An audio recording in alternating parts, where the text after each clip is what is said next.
Bon dia, avui vendrem a explicar la resistència als antibiòtics. Hola, bon dia. Bon dia, què et passa? Em fa mal el cap i estic molt marejada. Crec que tens gripa, així que t'hauràs de tomar aquestes pastilles. Cada quantes hores i quantes voltes al dia? Una cada 12 hores. Perfecte, moltes gràcies.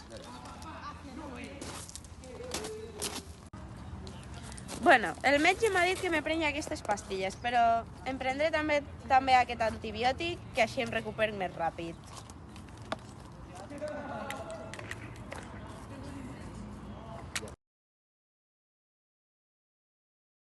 Has de tomar antibiòtics només si es prescriuen per un metge perquè pot causar una resistència als antibiòtics.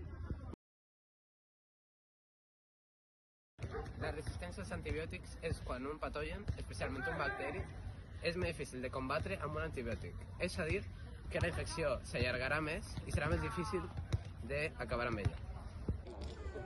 Tinc moltes nàusees. Alguna cosa més? No. De vegades un poc de mal de cap. És possible que tinguis un virus. I per això tens de dir que ho pots tomar una vegada cada dia. Vale. Moltes gràcies.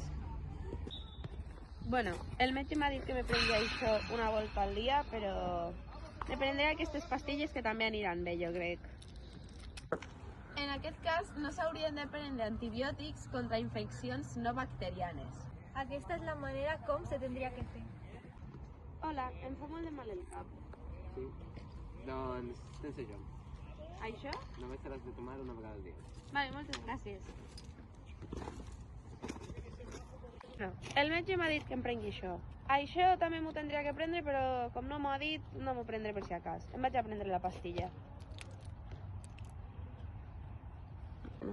Això es deu a que aquests virus poden crear una resistència als bacteris i transmetir-se-la a altres patògens. I això faria que sigui més difícil combatir aquestes infeccions. Moltes gràcies per veure aquest vídeo. Ara ja sabeu que teniu que fer tot el que vos diga el metge i no prendre-vos el que us doni la gana. I aquesta ha sigut la nostra explicació sobre la resistència als antibiòtics. Adeu! Adeu.